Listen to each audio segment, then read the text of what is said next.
Terrain social.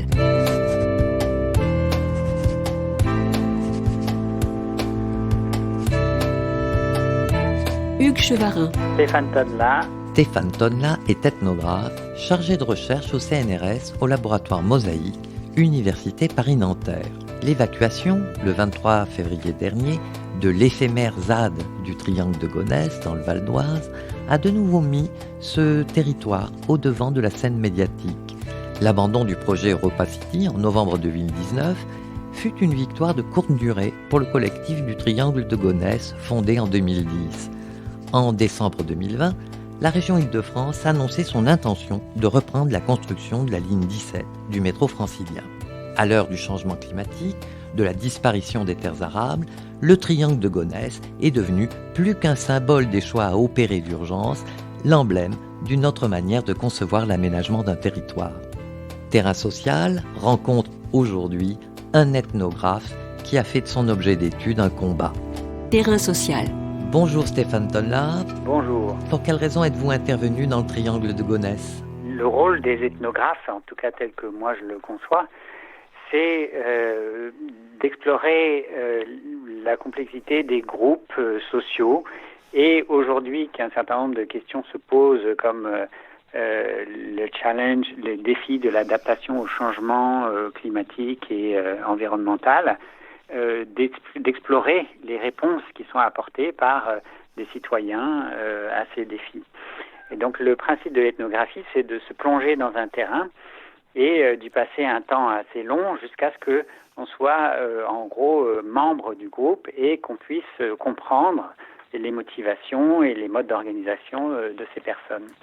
Donc en 2017, je cherchais dans la région parisienne une mobilisation environnementale qui, à mon avis, serait intéressante à documenter pour montrer au reste du pays qu'est-ce que les citoyens peuvent faire lorsqu'ils prennent la question du changement climatique au sérieux. Et donc, je suis allé pour la première fois en mai 2017 sur le terrain à Gonesse et c'était la première fête des terres de Gonesse. Voilà, j'ai été surpris de voir que le collectif, qui s'appelle donc le collectif pour le triangle de Gonesse, avait la capacité d'amener sur ce terrain au milieu de nulle part, entre deux aéroports, environ 1 millier de personnes mobilisées par la sauvegarde de ces terres. Et donc ça m'a décidé à faire ce terrain pour comprendre comment est-ce qu'on pourrait arriver à mobiliser autant de monde pour des terres agricoles que jusqu'à maintenant ne semblaient pas concerner grand monde. Est-ce qu'au départ, vous avez constaté qu'il y avait un type de population peut-être plus concernée, plus engagée ? Par la suite, les choses ont évolué dans le regard et dans les études que vous avez pu mener ? Depuis le début, c'est un petit groupe de personnes concernées qui mènent la lutte, qui est le noyau de la lutte, donc qui sont les membres de ce collectif, le collectif pour le triangle de Gonesse. Ce sont des habitants du nord de l'agglomération parisienne, donc des deux départements de Saint-Denis et du Val d'Oise, Seine-Saint-Denis et Val d'Oise. Et je dirais dans la moitié de ces habitants, il y a des retraités qui sont plutôt des professions intermédiaires comme des professeurs de collège, des travailleurs dans la zone aéroportuaire ou il y a un médecin aussi, médecin du travail. Donc des professions intermédiaires, plutôt un petit peu éduquées, mais pas forcément beaucoup. Et essentiellement des personnes, je dirais, blanches. Voilà, avec quand même quelques personnes, disons, d'origine plus lointaine, mais pas beaucoup. Et c'est vrai que les habitants les plus nombreux des villes alentours, qui sont des villes assez pauvres, comme Gonesse, Villiers-le-Bel ou Aulnay-sous-Bois, ne sont pas très mobilisés. Mais je dirais que c'est un peu le cas partout sur toutes les luttes environnementales aujourd'hui. C'est que les populations les plus défavorisées ont plus de mal à se mobiliser pour ce genre de cause. Non pas que ça les concerne pas, parce qu'elles sont en fait très concernées quand on les interroge, mais que d'abord elles ont d'autres problèmes en général à gérer. Et puis, je m'en suis aperçu aussi beaucoup à Gonesse, par exemple, qu'une bonne partie de la population de cette ville a perdu confiance dans les institutions de notre République. Et donc, ont du mal à s'impliquer à la fois pour aller voter, les taux d'abstention sont très forts dans ces villes, ne croyaient pas non plus au projet Europa City qui leur promettait monts et merveilles, beaucoup d'emplois, mais aussi ne sont pas capables, dans l'autre sens, de croire par exemple, aux promesses du collectif pour le triangle de Gonesse qui leur disait si on gardait ces terres agricoles, on pourrait faire du maraîchage et par exemple, développer des filières d'alimentation locale avec des emplois plus durables et nourrir, par exemple, les cantines en bio. Et donc, c'est une population, je m'avance un petit peu, mais je dirais qui est un petit peu éloignée de l'implication politique. Non pas parce que ça ne l'intéresse pas, mais parce qu'elle n'y croit pas. Cette perte de confiance, elle prend longtemps avant de s'établir. Et c'est seulement aujourd'hui, 2 semaines avant justement l'ouverture de la ZAD, le 17 janvier 2021, quand on s'est retrouvé sur le triangle pour signer le serment du triangle, qu'on a eu des associations locales d'habitants qui ont commencé à s'impliquer. Et elles se sont impliquées pour une raison assez simple, c'est qu'elles ont réalisé que les investissements que l'État mettait dans cette ligne 17 et surtout dans cette gare inutile du triangle de Gonesse, en fait, étaient une dépense qui retirait de l'argent à d'autres investissements dans ce que eux appellent les vrais transports du quotidien, c'est-à-dire le RER-D, notamment à Gonesse-Villiers-le-Bel. Et le RER-D, il faut le savoir, est une ligne assez ancienne qui souffre de nombreux dysfonctionnements. Et par exemple, là, depuis plusieurs week-ends, elle ne marche pas. Donc voilà, il y a une convergence, on pourrait dire aujourd'hui, des intérêts des quartiers et des environnementalistes qui disent il faut mettre l'argent là où on en a besoin et arrêter d'urbaniser les terres agricoles avec l'argent public. Est-ce qu'on peut mettre un petit peu en exergue la particularité de ce triangle de Gonesse afin de mieux comprendre peut-être l'investissement de ce collectif pour le protéger? Ce sont 700 hectares de terres agricoles qui sont coincés à l'intérieur de l'agglomération parisienne, juste sur sa bordure extérieure, comme un coin qui rentre dans l'agglomération. Il constitue une forme de trame verte, on pourrait le dire comme ça, jusqu'à connecter presque au parc de la Courneuve, Georges Valbon, et donc amener un peu de fraîcheur dans Paris. C'est son premier aspect. C'est que c'est un exemple d'une agriculture qui n'est pas séparés de la ville, première chose. Deuxième chose, c'est un exemple de terres qui sont coincées donc entre les deux aéroports du Bourget et de Roissy et qui, à cause des bruits des avions, ne sont pas constructibles et donc sont restés en culture céréalière depuis très longtemps. Les membres du collectif ont découvert, en côtoyant les agriculteurs, c'est que ces terres ont des rendements exceptionnels, sans arrosage. Donc, en fait, sont les greniers à blé de Paris. Ce que j'ai appris, par exemple, de la bouche de militants, c'est qu'ils ont dit que c'est grâce aux terres agricoles que Paris est là où il est aujourd'hui. Il y a une idée comme ça dans ces terres agricoles, qu'on retrouve d'ailleurs dans le serment du triangle, qu'elles sont un patrimoine commun de la nation. Et donc quelque chose qu'il faut protéger, non seulement parce que c'est historique, mais aussi parce que c'est l'avenir de l'autonomie alimentaire éventuelle de la métropole. Est-ce que les accords de Paris en 2015 ont conforté ceux qui défendent ces terres? C'est sûr que la COP 21, donc qui a eu la conférence de Paris, la conférence des partis qui a donné lieu aux accords de Paris signés en 2015 au Bourget, a été un élément important pour cette mobilisation, puisque on a eu un jet de pierre du triangle, une mobilisation assez historique qui a permis ensuite aux militants de dire si on veut prendre ces accords de Paris au sérieux, il faut protéger les terres agricoles qui sont juste à côté. L'annonce de la reprise des travaux de la ligne 17 par la région Île-de-France a-t-elle permis un sursaut de la mobilisation? Oui, alors quand l'EuropaCity a été abandonné finalement au bout de 9 ans de lutte en novembre 2019, la plupart des militants du CPTG et les sympathisants de la convergence, puisqu'il y a une convergence aussi de beaucoup de gens qui rejoignent le collectif quand il y a des événements, ont pensé que les terres étaient sauvées, puisque sans EuropaCity, la gare n'avait plus de raison d'être, puisque cette gare avait été obtenue par le groupe Auchan spécifiquement pour EuropaCity. Alors, le problème, c'est que l'État a lancé une consultation. Il a demandé aux fonctionnaire, Francis Rol-Tanguy, de faire une étude prospective sur les scénarios possibles de développement du triangle, mais il ne l'a jamais rendue publique. Or, cette étude a fuité et on sait qu'elle favorise un scénario dans lequel il n'y aurait pas d'urbanisation puisque cette gare n'a pas vraiment d'utilité et qu'aujourd'hui, il n'y a pas d'autres projets pour remplacer EuropaCity. Or, on a appris en décembre dernier, notamment parce que par des péripéties juridiques, les terres agricoles se sont retrouvées urbanisables, que la Société du Grand Paris comptait relancer les travaux en février 2021. Et donc, c'est là que les militants ont réalisé que malgré les promesses du gouvernement de limiter l'artificialisation des terres et l'urbanisation, il n'en était rien, puisque si on met une gare dans les champs, on sait bien qu'il faudra construire autour. Et donc, cette déclaration de la Société du Grand Paris a créé un sursaut de mobilisation, qui, je crois d'ailleurs, a été un peu renforcé par le contexte de la pandémie,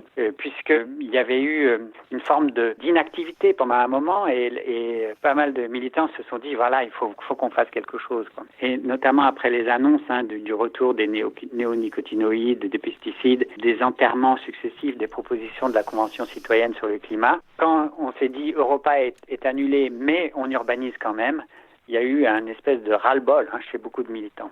Je cite, l'urbaniste Jacqueline Lurtois dit qu'au moment où le trafic aérien et l'immobilier de bureaux s'effondrent, il est absurde de s'entêter et urbaniser le triangle de Gonesse en détruisant au passage d'excellentes terres agricoles.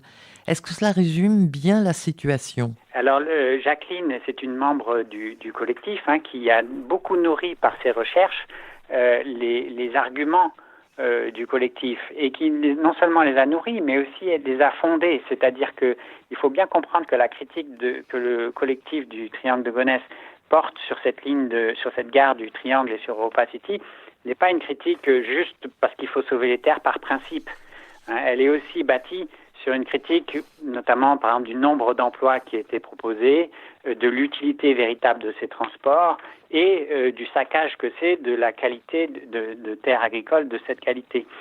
Et donc, on s'aperçoit qu'il y a eu un mouvement d'éducation populaire très fort à travers cette lutte, qui fait qu'aujourd'hui, les arguments sont très avancés et même souvent bien plus pointus que ceux qui sont avancés, par exemple, par la Société du Grand Paris elle-même. Et alors aujourd'hui, la pandémie qui a largement diminué le trafic de l'aéroport de Roissy fait que les chiffres avancés par les constructeurs qui étaient déjà gonflés le sont encore plus. Quel a été l'élément déclencheur de la mise en place de la ZAD ? Est-ce que c'était totalement spontané ? Est-ce qu'il y a eu une forme particulière de mise en place ? C'était pas spontané, et d'ailleurs le président du collectif, Bernard Loup, dit souvent aux journalistes que c'est pas une ZAD, mais c'est une zone à défendre, parce que les journalistes demandent souvent quand est-ce qu'il y aura une ZAD à Paris ou à Gonesse. Et donc, ce qu'il faut comprendre, c'est que le collectif est un collectif relativement légaliste, j'allais dire, qui veut utiliser tous les moyens à sa disposition pour faire plier le gouvernement, pour lui faire entendre raison d'une certaine manière. Et donc, il a utilisé tous ces moyens pendant une dizaine d'années jusqu'à arriver à obtenir l'abandon d'EuropaCity. Et puis, il réalise là, à l'occasion justement de cette annonce de la Société du Grand Paris, que malgré tous ces arguments, malgré le fait que ces arguments aient été reconnus par le gouvernement lui-même, ces moyens ne suffisent plus. Et donc, c'est un petit peu en désespoir de cause, je dirais, que là, en janvier, suite à cette réunion où on a signé le serment du Triangle, donc le 17 janvier, différents moyens ont été discutés et celui d'une occupation a été retenu. Alors, il n'a pas été retenu de gaieté de cœur, puisqu'on sait bien, et on l'a vu avec l'évacuation de ce matin, que ce n'était pas une zone facilement défendable. C'est-à-dire que, par exemple, Bernard Loup dit le Triangle de Gonesse, c'est pas le bocage nantais. Et c'est vrai qu'on n'a pas, comme à Notre-Dame-des-Landes, des bois où se cacher, ou construire des cabanes, ou des fermes abandonnées. Donc le collectif a un petit peu exploré les alentours avec ses alliés et a remarqué ce terrain qui était entouré d'une palissade et protégé par une tranchée derrière la palissade que justement la Société du Grand Paris avait fortifié il y a un peu plus d'un an et demi, quand elle avait fait des petits travaux préparatoires pour mettre une canalisation pour sa future gare. Cette ZAD, c'est vraiment l'aboutissement de tous les moyens d'une lutte de 10 ans et de tous les moyens légaux possibles et imaginables utilisés par le collectif. Et donc aujourd'hui, même si la ZAD a été évacuée, elle a quand même tenu 17 jours, ce qui est quand même pas rien, et elle a permis de remettre à l'agenda politique et public la question du Triangle de Gonesse. Parce que ce qu'il faut réaliser, c'est qu'avec l'abandon d'EuropaCity, beaucoup de membres du public ou des médias avaient l'impression que cette lutte était gagnée et qu'on pouvait enfin s'en désintéresser. Et donc c'est très difficile de mobiliser après avoir gagné. En l'occurrence, cette ZAD a permis au collectif pour le Triangle de Gonesse de remobiliser l'opinion et de faire réaliser à un public plus large que les simples militants écologistes que la bataille était loin d'être gagnée. Quelles évolutions entrevoyez-vous après cette évacuation ? Quelles autres possibilités s'offrent au collectif de faire barrage, je dirais, à Goliath ? Alors, il reste des moyens juridiques qui ne sont pas tous épuisés. Prochainement, moi, je suis membre du groupe juridique du CPTG. On va, avec notre avocat, déposer un référé suspension contre l'autorisation environnementale de la ligne 17, sur laquelle il y aurait cette gare du Triangle. Un recours parce que les constructeurs n'ont pas prévu des mesures suffisantes pour compenser les pertes d'espèces protégées. Et puis, il va y avoir probablement, si le gouvernement continue à se murer dans le silence et à laisser faire des travaux, sans prendre de choix importants sur quel est l'avenir de ce triangle, il y aura probablement des actions de blocage de chantier. Est-ce que la médiatisation de cette lutte est un passage obligé pour en voir peut-être la victoire? Il y a différents types de mobilisation environnementale, et celle-ci, en l'occurrence, est une mobilisation avant tout médiatique. C'est-à-dire que c'est une mobilisation qui, comme elle considère sa cause comme juste, voudrait la faire connaître du plus grand nombre possible, afin que la pression de ce grand nombre soit suffisante sur les institutions, le gouvernement, pour qu'ils prennent la bonne décision.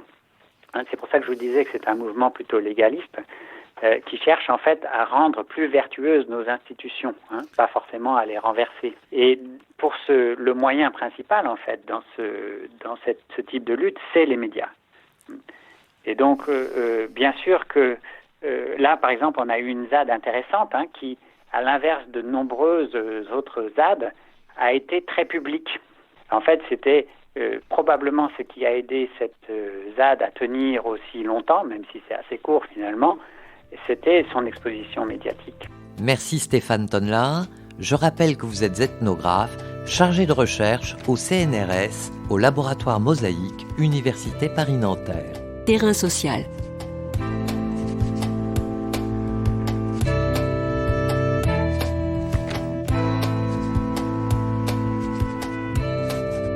Tous les podcasts du chantier sont à retrouver sur lechantier.radio et sur les plateformes d'écoute.